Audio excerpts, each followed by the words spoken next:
Joining me now with a further look at Divinity Skincare is Marquita Robinson Garcia. Marquita, thanks for being here. Thank you for having me. We just saw you inside your lab and in the store, and I found it so interesting to see you do the facial mapping, so I was really intrigued. But you are here today now with suggestions on how we can care for our skin during these dog days of summer because, man, it's so hot out. Yes.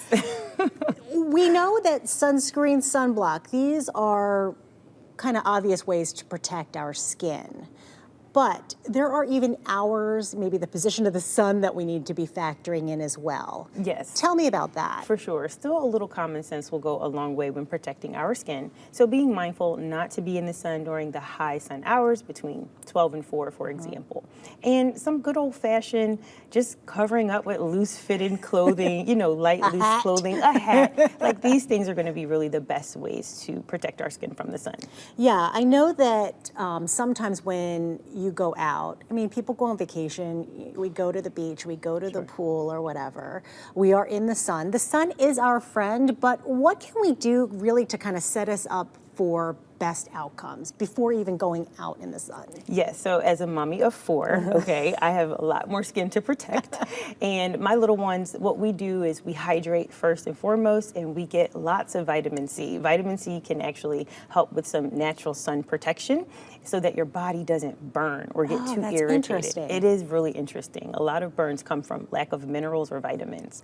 Now, the next thing what I like to do is use a mineral sunscreen, which is more of a physical sunblock and less of a chemical sunscreen. So the reaction on the skin is less harmful, and it actually still allows for vitamin D production, which is very important for getting sun exposure. Yeah, and I guess people don't know that there's a difference between sunscreen and sunblock, and there is a distinction there. Absolutely. Yeah, one is chemical, right? So if we want to avoid some of the chemical products or some of the toxins that can be found in sunscreen, we don't want those to bioaccumulate in the body, right? So avoiding those is really, really important because there's some silent killers that we can't always know what the impact will be.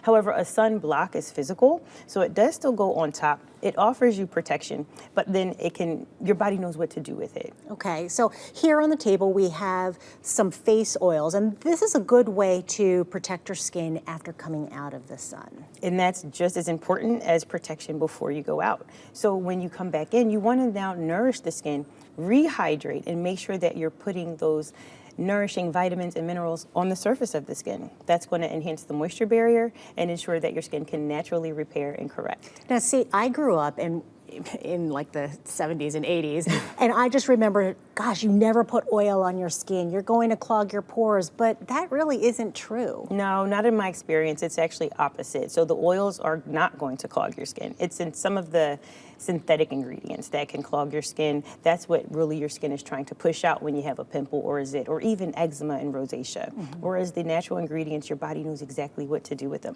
Just like what you would eat, you can use the same thing on your skin. Because guess what? It's our largest organ. Wow, I know, and that's such a good reminder. Skin is our largest organ. Marquita, thank you so much for your insight, and you can learn more about Divinity Skincare on their website.